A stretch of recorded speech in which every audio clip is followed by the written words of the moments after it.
Puji Tuhan, shalom, selamat pagi, salam sejahtera untuk kita semuanya. Ada haleluya? Sekali lagi ada haleluya saudara, berapa banyak yang diberkati Tuhan pagi hari ini, boleh lambaikan tangannya, boleh berikan tepuk tangan yang luar biasa buat Tuhan Allah kita, haleluya. Pagi hari ini tentunya kita bersyukur kepada Tuhan, senang sekali rasanya kita semua bisa hadir bersama-sama di tempat ini, memuji memuliakan nama Tuhan, menyatukan setiap hati kita, semua hanya karena kemurahan Tuhan, amin saudara. Haleluya, puji nama Tuhan. Kita sudah menikmati Tuhan, saudara. Lewat pujian dan penyembahan, tiba saatnya saya mau mengundang kita semua. Mari kita mau siapkan hati kita, karena pagi hari ini kita mau belajar kebenaran firman Tuhan. Beberapa minggu ke depan, tema gereja kita adalah tentang kekudusan, saudara ya. Bagaimana seorang Kristen dipanggil untuk menjadi kudus, saudara. Ya, jadi menjadi kudus ini bukan panggilan hanya untuk hamba Tuhan, bukan hanya panggilan untuk rohaniwan, tapi panggilan untuk setiap kita yang mengaku dan percaya bahwa Kristus adalah Tuhan dan Juru Selamat. Amin, saudara. Jadi panggilan untuk menjadi kudus adalah panggilan untuk kita semua orang-orang Kristen, saudara. Tidak ada dikotomi dalam kehidupan kita, tidak ada perbedaan di kehidupan di gereja dengan di kantor. Tidak ada perbedaan kehidupan di gereja dengan di rumah. Karena semua kehidupan kita adalah tentang menjadi kudus di hadapan Tuhan. Judul hari ini adalah Kuduslah Kamu. Ini adalah perkataan dari Allah sendiri, saudara. Ya, seringkali ketika kita mendengar kata kudus, langsung yang terbesit di benak kita adalah wah ini sesuatu yang memberatkan dalam kehidupan saya. Padahal kalau kita mau pelajari bersama-sama Bapak Ibu Saudara sekalian, kata kuduslah kamu sebenarnya adalah undangan dari Allah kepada kemerdekaan yang sejati dalam kehidupan kita. Nah, teks pada saat pagi hari ini kita ambil di dalam 1 Petrus pasal 1 ayat 15 sampai 16. Kalau boleh kita kembali bangkit berdiri saudara, kita membaca kebenaran firman Tuhan sebab kita percaya firman Tuhan ini kudus dan tanpa salah dalam kehidupan kita, penuh otoritas ya. 1 Petrus pasal 1 ayat 15 sampai ayat yang ke-16, saya rindu kita semua baca ayat ini dengan suara yang paling keras yang bisa kita ucapkan saudara ya. Demikian bunyi firman Tuhan, 2, 3. Tetapi hendaklah kamu menjadi kudus di dalam seluruh hidupmu, sama seperti Dia yang kudus yang telah memanggil kamu, sebab ada tertulis, kuduslah kamu sebab aku kudus. Puji Tuhan, silakan duduk saudara. Diberkatilah mereka yang mendengarkan firman dan melakukan firman Tuhan di dalam kehidupannya. Hendaklah kamu menjadi kudus di dalam seluruh hidupmu. Bukan hanya beberapa bagian dalam kehidupan kita saudara. Tapi seluruh aspek kehidupan kita Tuhan katakan hendaklah kamu kudus. Kenapa? Karena Allah kita yang adalah Allah Tritunggal, Allah yang kita sembah adalah Allah yang kudus. Nah Bapak Ibu Saudara sekalian, pagi hari ini mari kita renungkan. Ketika kita mendengar kata hidup kudus, apa yang kira-kira muncul di dalam benak kita saudara? Atau mungkin kata kekudusan, hendaklah kamu kudus, kuduslah kamu. Apa yang muncul di benak kita, apa yang muncul di kepala kita, apa yang muncul dari dalam hati kita ketika kita mendengar kata ini? Mungkin sebagian besar dari antara kita ketika kita mendengar kata hidup kudus, kita langsung berpikir tentang wah orang yang pakai jubah putih, bercahaya, jenggotnya putih saudara ya. Orang ini pasti serius, gak punya selera humor saudara. Ya, orang ini pasti selalu serius, gak bisa diajak bercanda, ketika diajak bercanda dia mukanya datar saudara ya. Karena dia kudus saudara. Kudus itu berarti harus selalu serius. Jarang ketawa ya. Atau mungkin yang ada di benak kita ketika kita mendengar kata hidup kudus adalah ada sosok pendeta yang gak bisa guyon saudara ya. Gak punya selera humor saudara, gak pernah tersenyum dalam kehidupannya. Kalau mau salaman dengan beliau harus cuci tangan 7 kali saudara. Ya, mungkin itu yang muncul di benak kita ketika kita mendengar kata hidup kudus. Dan ini kisah nyata saudara ya, bukan pengalaman saya tapi teman saya. Jadi teman saya diundang untuk pelayanan di satu tempat lah saudara ya. Kemudian ada orang nyapa dia. Selamat pagi Pak. Nah, terus teman saya jawab selamat pagi, terus dia mau salaman. Terus orangnya gak mau salaman saudara. Dia bingung kan, kenapa nggak mau salaman? Ternyata orangnya bilang kayak gini, maaf Pak, saya sebentar lagi mau pelayanan, takut urapan saya hilang. Saudara, luar biasa ya. Itulah definisi kekudusan saudara. Ya teman saya jadi agak kikuk gitu, oh kayak gitu ya. Ternyata takut salaman karena takut urapannya hilang. Itu kisah nyata saudara.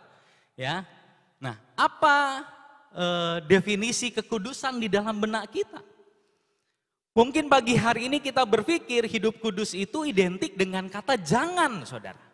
Ya, jangan lakukan ini itu, jangan pergi ke sini, jangan pergi ke situ, jangan pakai ini, jangan pakai itu, saudara ya. Jangan pergi ke bioskop, jangan pergi nonton ini, jangan pergi nonton itu, dan jangan-jangan lainnya, karena hal itu akan mencemari kehidupan kita. Ya. Kalau boleh jujur Bapak Ibu Saudara sekalian, banyak dari antara kita yang berpikir bahwa kata kudus itu kita baru dengar aja kita udah capek saudara. Ya. Banyak dari antara kita yang berpikir kata kudus adalah sesuatu yang melelahkan. Kata kudus adalah sesuatu yang membosankan. Kata kudus adalah sesuatu yang kaku, gak bisa ditekuk-tekuk saudara. Kata kudus adalah seperti rantai yang mengekang kehidupan kita, yang membatasi kemerdekaan kita dan kebebasan kita. Kita ngerasa tidak cocok dengan zaman sekarang yang menjunjung tinggi sebuah kebebasan. Ketika kita mendengar kata kuduslah kamu, rasanya saudara kita itu seperti menerima surat undangan dari Tuhan, tapi Tuhan nulis suratnya itu pakai bahasa hukum, yang rumit, yang tebelnya itu ratusan halaman, saudara. Ya, kita tahu itu sesuatu yang penting, yang Tuhan tulis kepada kita, tapi karena kita bacanya aja udah bikin kita pusing, akhirnya kita simpan surat undangan itu untuk menjadi kudus, ya, sambil berkata nanti deh bacanya kalau lagi ada niat, ya. Nah, tanpa kita sadari, Bapak Ibu Saudara sekalian, seringkali kita memperlakukan kekudusan itu persis seperti itu. Kita tidak mau menjalani kekudusan hidup. Ya, kita tidak mau menguduskan kehidupan kita. Melakukan sesuatu yang baik yang Tuhan inginkan dalam kehidupan kita. Karena kita itu sering berpikir bahwa kekudusan adalah beban yang harus kita pikul. Saudara. Sebenarnya saya nggak mau melakukan ini. Tapi ya udahlah. Kalau enggak nanti saya dihukum. Kalau enggak nanti saya enggak diberkati. Akhirnya saya terpaksa melakukannya. Ya. Makanya kekudusan hidup itu seperti beban. Kita kayak seperti bawa koper yang begitu berat. Kita seperti bawa batu yang mustahil untuk kita angkat. Bagi kita kekudusan itu seperti itu. Akhirnya keluarlah kata-kata dari mulut kita bahwa kekudusan itu untuk rohaniwan. Yang kudus, yang holy-holy itu untuk pelayan Tuhan. Saya enggak, saya jemaat awam. Saya enggak bisa hidup yang seperti itu. Hidup yang dikuduskan seperti itu hanya untuk romo, pendeta, ya, para hamba Tuhan. Itu bukan untuk saya. Padahal jelas di ayat firman, ayat pokok yang kita baca barusan saudara, menjadi kudus adalah panggilan untuk semua orang yang mengaku bahwa kita adalah orang percaya. Amin saudara. Kita semuanya dipanggil untuk menjadi kudus. Bukan cuma pendeta, bukan cuma gembala, hamba-hamba Tuhan, pelayan Tuhan, bukan. Tapi semua kita dipanggil untuk menjadi kudus. Pagi hari ini Bapak Ibu Saudara sekalian, saya mau ajak kita semua untuk kembali membuka undangan dari Tuhan ini saudara. Undangan untuk menjadi kudus ini. Mari kita renungkan ayat yang tadi kita baca saudara. Dan kita akan melihat Bapak Ibu Saudara sekalian bahwa undangan untuk menjadi kudus itu adalah undangan untuk hidup yang merdeka sebenarnya. Bukan untuk Tuhan itu bukan sedang memberikan beban yang tidak bisa kita tanggung dalam kehidupan kita. Ya. Jadi pagi hari ini kita akan melihat, saya mau ajak kita semua untuk melihat pergeseran sudut pandang tentang kekudusan. Yang siap belajar katakan haleluya. Haleluya. Nah yang pertama mari kita ubah sudut pandang kita tentang kekudusan saudara. Ya, dari beban aturan menjadi panggilan relasi. Boleh katakan sama-sama, 1, 2, 3. Dari beban aturan menjadi kudus sebenarnya adalah panggilan dari Tuhan kepada kita untuk menjalin hubungan yang intim dengan Tuhan. Pada dasarnya menjadi kudus itu bukan beban aturan, saudara. Ya. Jadi selama ini kalau boleh kita jujur akui Bapak Ibu Saudara sekalian, selama ini kita suka terjebak melihat kekudusan itu seperti daftar peraturan yang harus kita lakukan, saudara. Betul, saudara ya? Waktu kita mendengar kata kuduslah kamu, waktu Tuhan bilang hormati ayah ibumu, jangan membunuh, jangan mencuri, jangan berzina. Kita melihatnya itu seperti daftar peraturan yang harus kita lakukan. Jadi kekudusan itu mirip seperti aplikasi to-do list di HP kita. Setiap dari kita punya ya aplikasi ini, to-do list, apa aja yang harus saya lakukan hari ini, apa aja yang harus saya beli ya. Jadi kekudusan itu seperti daftar peraturan di aplikasi to-do list di HP kita. Yang isinya adalah daftar larangan hari ini, jangan ini, jangan itu ya. Pagi-pagi kita buka HP kita lalu kita lihat daftar larangan ini, saudara. Dilarang marah, dilarang malas, dilarang apa lagi, banyak, panjang listnya, saudara. Nah akhirnya saudara, baterai rohani kita, ya, kekuatan rohani kita habis bukan karena melayani Tuhan, saudara. Tapi karena apa? Karena kita sibuk untuk melihat daftar larangan ini dan itu. Makanya tidak heran Bapak Ibu Saudara sekalian, panggilan untuk menjadi kudus adalah panggilan yang begitu melelahkan bagi kita. Kekudusan itu menjadi sebuah tuntutan performa, saudara. Yang harus kita lakukan dengan sempurna.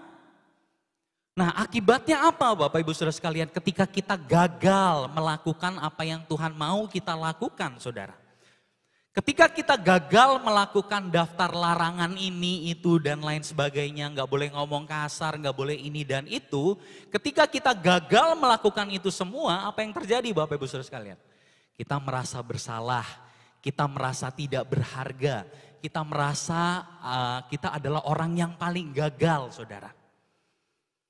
Karena kita melihat kekudusan adalah sebuah performa yang harus saya lakukan. Kita terpaksa melakukannya, saudara. Kita tidak melihat kekudusan sebagai panggilan untuk berelasi dengan Tuhan. Panggilan untuk menjadi intim dengan Tuhan. Jadi kekudusan yang kita lakukan itu bukan berdasarkan hubungan kita dengan Tuhan. Bukankah ini sesuatu yang melelahkan Bapak Ibu Saudara sekalian? Ya. Kita melakukan sesuatu dengan terpaksa, itu hal yang sangat melelahkan. Nah pagi hari ini mari kita lihat ayat ini baik-baik Bapak Ibu Saudara sekalian. 1 Petrus ayat 15 katakan apa? Tetapi hendaklah kamu menjadi kudus di dalam seluruh hidupmu, sama seperti Dia yang kudus. Perhatikan kata kuncinya saudara. Yang telah memanggil kamu. Sebab itu ada tertulis kuduslah kamu sebab aku kudus. Mari kita perhatikan ayat ini Bapak Ibu Saudara sekalian. Ya. Hendaklah kamu menjadi kudus di dalam seluruh kehidupan kita. Sama seperti Tuhan yang kudus. Yang telah memanggil kita saudara. Jadi di sini kata kuncinya adalah memanggil kita Bapak Ibu Saudara sekalian. Jadi Tuhan itu tidak sedang mengirim WhatsApp kepada kita yang isinya adalah daftar aturan yang harus kamu lakukan hari ini. Jangan ini, jangan itu. Tuhan tidak sedang seperti itu saudara. Tapi Dia memanggil kita secara pribadi untuk membangun hubungan dengan Dia. Berelasi dengan Dia saudara. Jadi yang namanya panggilan itu selalu sifatnya adalah relasional. Ketika Tuhan memanggil kita, sebenarnya Tuhan sedang rindu untuk membangun hubungan yang intim dengan kita. Nah, hasil dari relasi kita dengan Allah adalah kekudusan yang sifatnya kita lakukan dengan sukacita, Bapak Ibu Saudara sekalian. Bukan hasil keterpaksaan, bukan karena kita takut dihukum, bukan karena kita takut pekerjaan kita tidak diberkati, ya. Tapi kekudusan yang kita jalani dalam kehidupan kita adalah hasil dari keintiman kita dengan Tuhan. Kekudusan yang kita lakukan, yang kita jalani dalam kehidupan kita adalah hasil dari respon kita terhadap panggilan Tuhan kepada hubungan relasi yang personal dengan Tuhan, saudara. Jadi hubungan yang intim dengan Tuhan akan menghasilkan kekudusan, ya, bukan karena keterpaksaan, tapi karena kita dengan sukacita, dengan penuh rasa kekaguman kepada Tuhan. Karena kita membangun hubungan dengan Tuhan, saudara. Kekudusan yang kita jalani seperti ini itu tidak melelahkan, saudara. Tapi kita dengan rela hati melakukannya. Saya kasih ilustrasi Bapak Ibu Saudara sekalian ya. Ada 2 tipe ayah, saudara ya. Yang kiri dan yang kanan, saudara ya. Ada 2 tipe ayah, ayah A dan ayah B, saudara. Ini ilustrasi, saudara ya. Nah, ayah yang tipe A, yang sebelah kiri, saudara ya, yang ada tulisan rules dan regulation, aturan ya. Itu artinya adalah aturan. Ayah yang tipe A, setiap pagi dia itu hanya menyelipkan selembar kertas di bawah pintu kamar anaknya. Isinya ini, aturan hari ini. 1, beresin tempat tidur. 2, jangan main game lebih dari 1 jam. 3, pulang sebelum jam 9 malam. Kira-kira anaknya patuh atau enggak? Bisa saja patuh, saudara. Ya. Tapi patuhnya bukan karena rasa cintanya kepada ayahnya, saudara. Kenapa? Dia patuh karena takut dipukulin sama papanya. Dia patuh karena dia takut nggak dikasih uang jajan sama orang tuanya, saudara. Dia takut tidak diberkati oleh orang tuanya. Perhatikan, tipe yang pertama tidak ada relasi yang intim, saudara. Kita jadi kayak robot, saudara. Oh ya udah saya lakukan. Tapi bukan karena saya hormat, bukan karena saya mencintai Tuhan, mencintai ayah saya. Saya melakukan karena saya takut. Nah, sekarang yang kedua, ayah yang tipe B, saudara, setiap pagi dia masuk ke kamar anaknya, merangkul anaknya, kemudian dia mengatakan begini, "Nak, hari ini kita jalan bareng ya. Papa mau ajarin kamu sesuatu. Lihat bagaimana papa melakukannya. Lihat bagaimana papa melakukan pekerjaan ini. Lihat bagaimana papa melakukan hal ini, hal itu. Papa mau kamu belajar jadi orang yang baik dan murah hati. Sama seperti papa." Yang satu hanya ngasih aturan, yang satu memberikan hubungan, saudara. Kira-kira Bapak Ibu Saudara sekalian, anak yang mana yang akan bertumbuh dengan sukacita dan dia ingin menjadi seperti ayahnya? Tentu tipe yang kedua Bapak Ibu Saudara sekalian, tipe B. Dia melakukan persis seperti apa yang ayahnya lakukan bukan karena dia takut, saudara. Tapi karena dia kagum dengan ayahnya. Karena dia mengasihi ayahnya, karena ayahnya begitu mengasihi dia, saudara. Demikian juga dengan Bapa kita, Bapak Ibu Saudara sekalian. Kekristenan itu bukan hanya tentang aturan jangan ini dan jangan itu, saudara. Kekristenan adalah tentang hubungan kita dengan Bapa kita. Ada amin, saudara? Kekristenan itu beda dengan agama-agama yang lain, saudara. Kekristenan adalah sebuah hubungan. Dan hasil dari hubungan itu adalah ketaatan kita kepada Tuhan. Bukan karena kita terpaksa, tapi karena kita mengasihi Tuhan, Bapak Ibu Saudara sekalian. Ya. Dan inilah yang Tuhan rindukan, saudara. Dia nggak mau orang-orang Kristen ini, kita anak-anaknya, kita taat. Mungkin kita taat dengan hukum-hukumnya Tuhan. Kita taat dengan firman Tuhan, kita pelaku-pelaku firman, tapi kita melakukannya dengan penuh keterpaksaan. Bukan itu yang Tuhan inginkan, saudara. Tapi Tuhan mau kita taat kepada firman Tuhan karena hasil dari hubungan intim kita dengan Allah kita, saudara. Jadi kekudusan itu bukan tentang daftar aturan yang dingin, yang kaku, saudara. Tidak ada kehangatan kasih. Kita itu seperti robot. Kekristenan tidak seperti itu, saudara. Menjadi kudus itu tidak seperti itu, saudara. Menjadi kudus itu seperti Bapa yang mengundang anaknya Dia mengundang anaknya dengan hangat dan berkata, ayo kita jalan sama-sama nak. Coba nak lihat gimana ayah melakukannya. Kayak gini loh caranya, kamu tiru ya. Jadi saudara, saya mau katakan pagi hari ini, kekudusan itu bukan tentang performa saudara. Tapi relasi, ada amin saudara? Kekudusan bukan tentang performa. Tapi tentang relasi kita dengan Allah. Ini bukan soal apa yang harus aku lakukan. Bukan soal itu menjadi kudus saudara. Menjadi kudus itu adalah soal ingin menjadi seperti siapa aku ini. Itulah undangan yang Tuhan berikan kepada kita. Menjadi kuduslah kamu artinya adalah apa? Ikutilah aku. Lihat bagaimana caraku melakukannya. Lihat karakterku. Aku rindu kamu menjadi seperti ini. Dan supaya kamu menjadi seperti apa yang aku inginkan, berelasilah denganku, bangun hubunganlah denganku, sehingga kamu tahu bagaimana caranya. Tuhan Yesus pun pernah katakan, hendaklah kamu sempurna sama seperti Bapamu di surga adalah sempurna, saudara. Itu kerinduan Tuhan bagi kita. Jadi Tuhan pagi hari ini kita berubah sudut pandang kita tentang kekudusan. Dia tidak sedang melemparkan batu yang isinya aturan ya, kamu harus melakukan ini itu. Tidak, dia sedang mengundang kita untuk membangun hubungan yang intim dengan dia. Amin saudara. Jangan berarti kita pandang kekudusan sebagai sebuah performa. Nah ada bedanya Bapak Ibu Saudara sekalian, orang yang memandang kekudusan sebagai performa dengan orang yang melihat kekudusan itu sebagai hubungan atau relasi. Contoh saudara ya.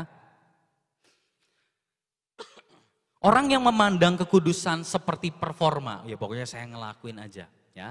Perhatikan saudara, ketika mereka gagal, apa yang mereka lakukan? Mereka menyalahkan diri, mereka menghukum diri. Itu yang terjadi saudara. Ya, seperti yang kita lihat di Alkitab orang-orang Farisi. Mereka menghukum dirinya sendiri saudara. Ya. Bahkan ada orang-orang yang pada tahap ekstrim ya, itu orang-orang yang sesat sampai benar-benar menyiksa dirinya saudara ya, dicambuk, diapa dan lain sebagainya. Dan orang yang melihat kekudusan sebagai performa ketika berhasil, dia membanggakan dirinya. Saudara tahu ada kisahnya di Alkitab, puji Tuhan saya tidak seperti orang ini Tuhan. Saya puasa, saya melakukan ini itu. Itu orang yang memandang kekudusan sebagai performa. Bukan hasil dari hubungannya dengan Tuhan. Nah tapi orang yang memandang kekudusan sebagai hasil dari relasinya dengan Bapaknya, ketika mereka gagal saudara. Karena dia tahu Tuhan yang dia sembah adalah Bapaknya, ketika dia gagal, dia bangkit kembali. Karena dia tahu penerimaan Bapaknya bukan berdasarkan performanya saudara. Tapi karena Allah sudah menebus dia di dalam Kristus Yesus, dia bangkit kembali.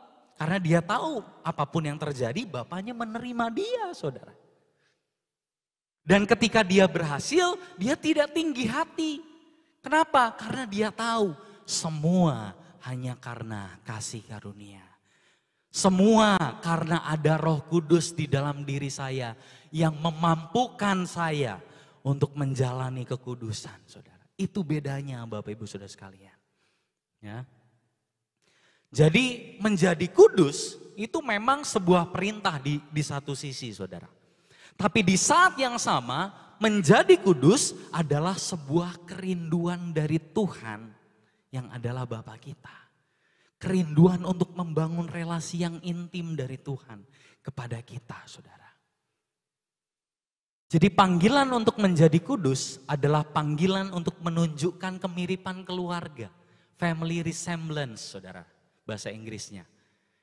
Tuhan mau kita kudus. Kenapa? Karena kita adalah anak-anak Tuhan saudara. Karena kamu adalah anakku, Tuhan bilang, kamu harus mirip dengan aku. Aku mau kau mirip dengan aku, maka yang bangun hubungan dengan aku. Itu yang Tuhan katakan saudara. Seorang anak secara alami akan memiliki ciri ayahnya saudara. Jadi menjadi kudus itu soal identitas. Bukan hanya sekedar tindakan saudara. Mari kita renungkan pagi hari ini. Bagaimana kita memandang kekudusan saudara. Apakah kekudusan itu hanya sekedar list tindakan yang harus kita lakukan. Atau kekudusan adalah hasil dari hubungan kita dengan Tuhan. Kita melakukannya bukan karena terpaksa. Tapi karena kerelaan hati. Karena kita rindu menjadi mirip seperti Bapa kita. Ya, itu poin yang pertama Bapak Ibu Saudara sekalian. Yang kedua, mari kita ubah sudut pandang kita tentang kekudusan. Dari terasingkan menjadi dipisahkan untuk tujuan yang mulia, Saudara. Ini luar biasa sekali. Stigma negatif lain tentang kekudusan adalah biasanya apa? Orang aneh, Saudara. Betul ya? Kudus itu kayak erat banget dengan orang ini aneh. Terlalu kudus, terlalu holy. Ngomong, ya puji Tuhan, wah orang ini kudus sekali. Gitu ya. Saya nggak mau menjadi kudus karena saya takut terlihat aneh. Ya. Banyak orang yang berpikir, Saudara, hidup kudus, menjadi kudus itu berarti menarik diri dari dunia. Seperti biksu gitu, Saudara ya. Tidak bersentuhan dengan dunia. Tidak punya teman, Saudara. Tidak bisa menikmati hidup. Menjadi aneh dan terisolasi. Stigma kekudusan tuh seringkali seperti itu, Saudara. Makanya kita suka membuat sebuah dikotomi, Saudara ya. Kudus itu untuk rohaniwan, saya ini yang sekuler-sekuler aja. Padahal tadi kita melihat, hendaklah kamu seluruh hidupmu menjadi kudus. Sebab aku Allahmu adalah kudus.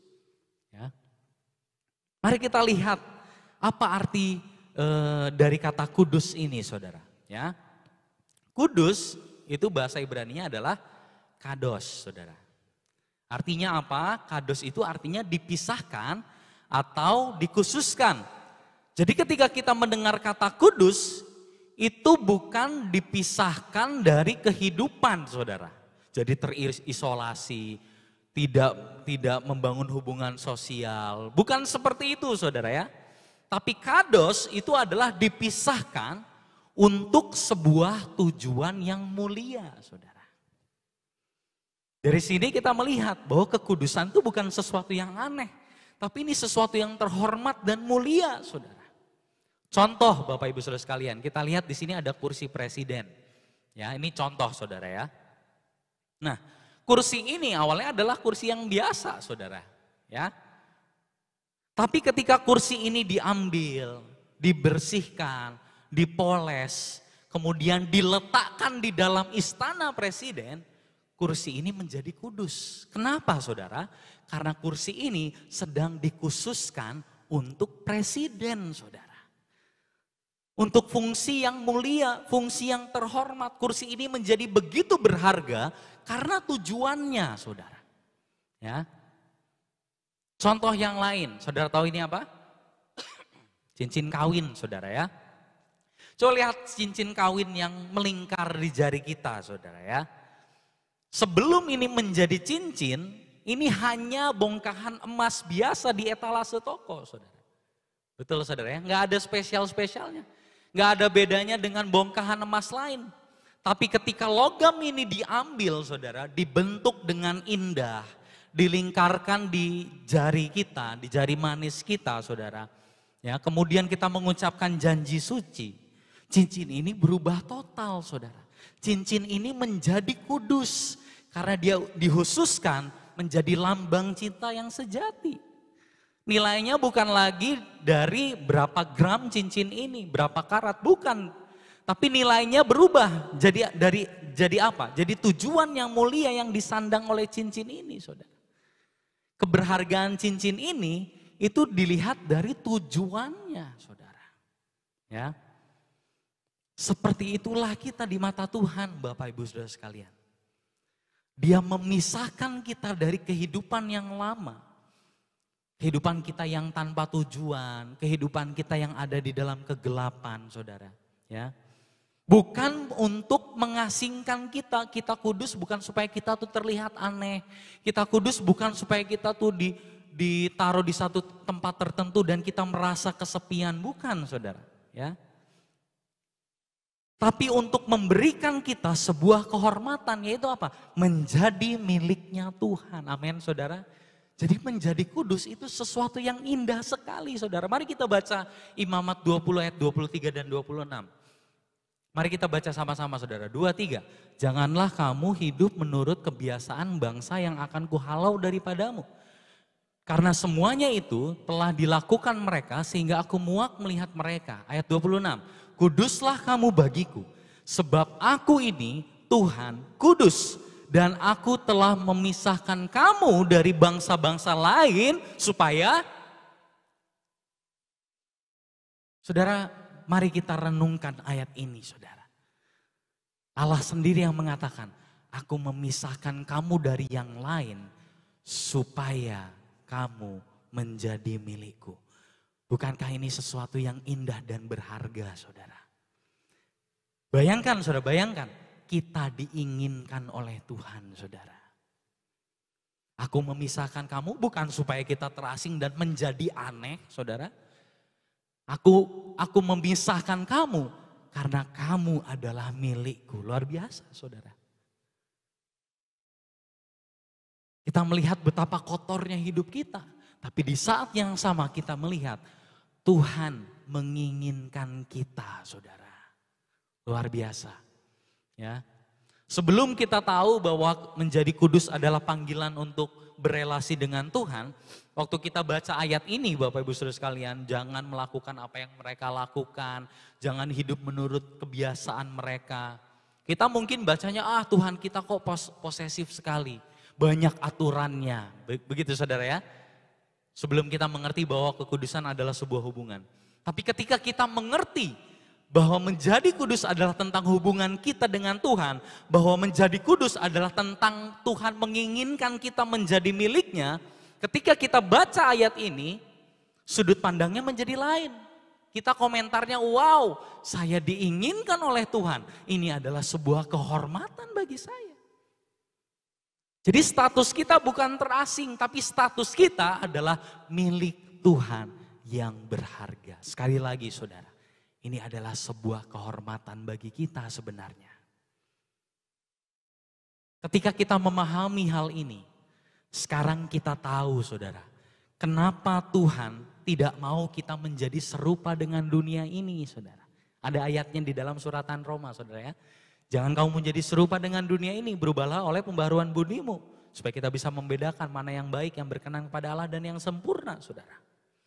Kenapa Tuhan tidak mau kita menjadi serupa dengan dunia ini, saudara? Dulu kita ngertinya, saya dikekang, saya nggak boleh ini, saya nggak bebas, saya nggak boleh serupa dengan dunia, saudara. Tapi sekarang setelah kita tahu kebenaran hal ini, saudara, kita jadi tahu kenapa Tuhan tidak mau saya menjadi serupa dengan dunia. Jawabannya simpel, saudara. Karena Tuhan tidak mau milik kesayangannya menjadi rusak, saudara. Ada amin, saudara?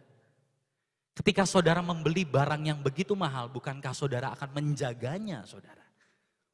Betul saudara ya, ada di sini yang udah beli barang yang sangat mahal, kemudian kita memperlakukannya dengan sembarangan, saudara? Enggak ada. Dan Petrus katakan, Tuhan membeli kita bukan dengan emas dan perak, tapi dengan darah Kristus yang berharga. Tuhan tidak mau kita rusak, saudara. Kenapa Tuhan bilang jangan berhubungan seksual sebelum menikah? Karena Tuhan ingin melindungi kita dari kerusakan, saudara. Kenapa Tuhan ingin kita jujur di tempat kerja? Itu bukan hanya satu peraturan dari Tuhan, saudara. Kenapa Tuhan ingin kita jujur di tempat kerja? Karena ketidakjujuran akan merusak masa depan kita dan Tuhan tidak mau itu terjadi, saudara. Kenapa Tuhan katakan kuduskanlah hari Sabat Tuhan? Karena Tuhan ingin memberkati kita, saudara. Kenapa Tuhan katakan hormatilah ayah dan ibumu? Kita melihatnya itu sebagai satu aturan, saudara. Ya. Tapi kenapa Tuhan memberikan aturan hormatilah ayah dan ibumu? Karena Tuhan mau kita umur panjang, saudara. Kenapa Tuhan bilang jangan membunuh, jangan berzina, jangan berbohong? Karena Tuhan tidak mau kita rusak. Kenapa Tuhan bilang jangan mengingini rumahnya, jangan mengingini istrimu. Karena iri hati itu merusak kehidupan kita Bapak Ibu Saudara. Dengan kata lain ketika Tuhan katakan jangan ini, jangan itu dan lain sebagainya. Itu semua karena Tuhan mengasihi kita. Ada amin saudara. Tapi hari ini iblis mau berbohong kepada kita. Iblis hari ini mau memanipulasi perkataan firman Tuhan. Iblis bilang, Tuhan itu gak mau kamu bebas. Tuhan itu gak mau kamu menikmati hidup, makanya dia ngasih aturan ini itu. Padahal kita tahu bersama Tuhan memberikan hukum dan perintahnya supaya kita merdeka. Supaya kita tidak dibelenggu dan diperbudak oleh dosa. Kenapa? Karena kita adalah milik Tuhan, saudara. Amin, saudara. Jadi hari ini Bapak Ibu Saudara sekalian, mari kita ubah cara pandang kita tentang kekudusan, saudara. Kekudusan itu bukan mengekang kita. Tapi justru di dalam kekudusan kita mendapatkan kemerdekaan yang sejati. Kekudusan tidak membuat saya terlihat aneh. Tapi ini sesuatu yang berharga dan terhormat. Karena saya dikatakan adalah kamu adalah milikku. Luar biasa Bapak Ibu Saudara sekalian ya. Yang ketiga yang terakhir. Mari kita ubah sudut pandang kita tentang kekudusan saudara. Dari usaha pribadi menjadi respons penyembahan. Ya.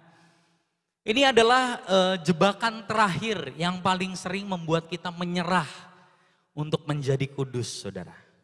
Ya. Kita berpikir kekudusan itu adalah hasil usaha kita dan kekuatan kita sendiri, saudara. Betul, saudara ya? Ini yang paling umum dan paling sering kita temui. Ayo, kita harus melakukan ini. Jangan melakukan itu dan lain sebagainya. Tapi menggunakan kekuatan kita sendiri. Polanya sama semua saudara ya. Contoh hari Minggu kita dengar khotbah tentang kekudusan. Kita menjadi semangat, kita terinspirasi. Ada tantangan dari pengkhotbahnya, area mana yang saya mau mentaati firman Tuhan. Oke, kemudian kita katakan oke, mulai hari Senin saya akan menjadi orang yang lebih sabar. Tapi kemudian apa yang terjadi? Senin pagi anak kita numpahin susu di lantai saudara. Ya. Waktu di tempat kerja udah 2-3 kali bos bilang revisi lagi saudara. Udah mau pulang bos bilang ayo kita meeting saudara. Udah mau pulang itu udah kurang 5 menit kita udah nungguin di depan mesin daftar saudara ya. Udah mau begini saudara. 5 tit gitu biasanya. Tapi terus bos bilang ayo meeting. Kemudian waktu pulang terjebak macet total. Sampai di rumah tenaga habis, kesabaran ikut habis. Kita menghela nafas dan berkata, jadi kudus itu memang tidak mungkin. Itu baru hari Senin saudara. Gak mungkin memang kudus itu untuk orang-orang rohaniwan. Saya enggak, saya ini orang sekuler. Emang susah menjadi kudus. Saudara saya mau katakan pagi hari ini. Jika kita masih berpikir bahwa menjadi kudus adalah tentang usaha kita pasti gak akan gagal. Betul saudara ya? Jika kita berpikir bahwa menjadi kudus adalah tentang usaha kita pasti akan gagal saudara. Lalu dari mana kita mendapatkan kekuatan kita untuk menjalani kekudusan saudara. Menjalani hidup yang kudus. Ya. Roma 12 ayat yang pertama. Karena itu saudara-saudara, demi kemurahan Allah, aku menasihatkan kamu supaya kamu mempersembahkan tubuhmu sebagai persembahan yang hidup. Yang kudus dan yang berkenan kepada Allah, dikatakan apa? Itu adalah ibadahmu yang sejati. Perhatikan kalimat pembukanya saudara. Demi kemurahan Allah, di beberapa terjemahan lain dikatakan karena Allah begitu baik saudara. Itu adalah sumber kekuatan kita karena Allah begitu baik saudara. Artinya kekudusan kita, persembahan hidup kita itu bukan syarat untuk mendapatkan kemurahan Tuhan. Kekudusan kita adalah respons kita setelah kita menerima kemurahannya yang tidak terbatas. Amin saudara. Ya. Saya kasih sebuah ilustrasi lagi saudara. Ya. Bayangkan di dalam hidup kita terlilit hutang miliaran rupiah saudara. Bayangkan, wah saya punya utang ratusan miliar katakanlah ya. Dan kita sudah hitung, wah ini nggak mungkin bisa saya bayar seumur hidup saya. Mau kerja kayak gimana pun saya nggak akan bisa bayar ratusan miliar saudara. Banyak sekali saudara ya. Di Instagram belakangan ini ditunjukin seperti apa uang 2 triliun saudara. Wah nutupin ruangan saudara. Ya banyak sekali. Kalau kita punya hutang sebanyak itu, waduh saya nggak mampu bayar. Lalu tiba-tiba saudara, ada seorang sahabat kita yang sangat kaya datang, menghampiri kita, dan tanpa dia minta, dia membayar lunas seluruh hutang kita. Lunas semuanya saudara. Ya, kita udah berpikir, wah gak mungkin saya bisa bayar hutang saya. Tiba-tiba ada teman kita, saya bayarin hutangmu. Semuanya, lunas yang ratusan miliar itu. Surat lunas dikasih di tangan kita megang surat lunasnya saudara. Lalu sahabat kita bilang begini, saya punya satu permintaan kecil. Dia bilang begitu. Boleh nggak kamu tolong rawat taman kecil di depan rumah saya? Siramin aja bunganya setiap hari. Kira-kira apa yang menjadi respon kita, saudara? Apakah kita akan bilang, waduh berat banget permintaanmu. Nggak mungkin saya sanggup melakukannya, nyiramin bunga setiap hari. Kira-kira apakah respon kita seperti itu, saudara? Pasti tidak, saudara. Ya, pasti kita dengan hati yang meluap-luap oleh rasa syukur, kita pasti bilang, iya nggak apa-apa, nggak masalah, saya bakal siramin bungamu itu setiap hari. Saya dengan senang hati melakukannya, saya dengan rela hati melakukannya, karena saya melakukannya bukan untuk bayar hutang saya, ya, tapi saya melakukannya sebagai ucapan terima kasih saya kepada kamu. Ya. Jadi hidup kudus itu seperti itu, saudara. Kita melakukan apa yang baik, kita melakukan firman Tuhan, kita melakukan perintah Tuhan bukan untuk membayar keselamatan kita. Tetapi karena hutang dosa kita sudah dilunasi oleh darah Yesus di atas bukit Golgota. Amin, saudara. Ketika kita menyadari kasih Tuhan yang begitu besar di dalam kehidupan kita, maka perintah Tuhan itu terasa ringan bagi kita, Bapak Ibu Saudara sekalian. Perintah Tuhan tidak lagi menjadi tuntutan dalam kehidupan kita. Kita akan dengan senang hati melakukannya karena kita sadar dia sudah membeli hidup saya. Saya sudah begitu berdosa tapi saya diampuni oleh Tuhan. Sekarang Tuhan, apa yang mau Engkau saya lakukan Tuhan? Saya dengan senang hati akan melakukannya, saudara. Jadi hidup kudus itu bukan supaya kita selamat, supaya kita berkenan, bukan, saudara. Tapi hidup kudus adalah luapan rasa syukur kita kepada Tuhan. Amin, saudara. Kejujuran kita di tempat kerja, kesabaran kita kepada pasangan kita, kata-kata lembut kita kepada anak-anak kita adalah hasil dari ucapan syukur kita kepada Tuhan karena Allah sudah begitu baik. Amin, saudara. Sampai sini boleh berikan tepuk tangan buat Tuhan Yesus Kristus yang sudah membeli kita dengan harga yang begitu mahal. Jadi mari, saudara, berhenti melihat kekudusan adalah usaha kita. Bukan, kita menjadi kudus itu karena darah Yesus, saudara. Tapi ketika kita sadar betapa kita sudah dibeli oleh darah yang begitu mahal, maka pasti perkataan kita kepada Tuhan adalah, Tuhan mau saya ngapain Tuhan? Saya mau melakukannya. Pagi hari ini, saudara, kita belajar 3 hal. Mari kita ubah sudut pandang kita tentang kekudusan, saudara. Kekudusan itu bukanlah beban aturan, tapi sebuah panggilan relasi dari Bapa. Amin, saudara. Yang kedua, kekudusan bukanlah keterasingan, jadi aneh, terisolasi. Bukan. Kekudusan adalah sebuah kehormatan untuk menjadi milik Tuhan yang istimewa. Saya diinginkan oleh Tuhan. Luar biasa, saudara. Yang ketiga, kekudusan bukanlah hasil usaha pribadi. Identitas kita, status kita kudus karena darah Kristus, saudara. Ya. Tapi menjalani hidup yang kudus adalah sebuah respon penyembahan kita atas anugerah Tuhan yang sudah begitu berlimpah dalam kehidupan kita. Amin, saudara. Tantangan untuk kita semua hari ini. Coba kita ubah sudut pandang kita. Kita kan seringkali, wah saya mau berusaha untuk tidak berbuat dosa. Fokusnya adalah di dosa, saudara. Ya, tapi mari kita ubah fokus kita, saudara. Sadari bahwa kita itu diinginkan Tuhan, dicintai Tuhan. Dan Tuhan punya tujuan yang mulia dalam kehidupan kita. Sehingga kita dikhususkan, dipisahkan oleh Tuhan. Ketika kita menyadari kasih Tuhan yang begitu besar, Bapak Ibu Saudara sekalian, maka menjalani kekudusan tidak akan menjadi sesuatu yang melelahkan, saudara. Amin, saudara. Hidup kudus itu menjadi buah yang dihasilkan, buah yang dikeluarkan dari hasil keintiman kita dengan Tuhan. Puji nama Tuhan, mari kita bangkit berdiri, Bapak Ibu Saudara sekalian.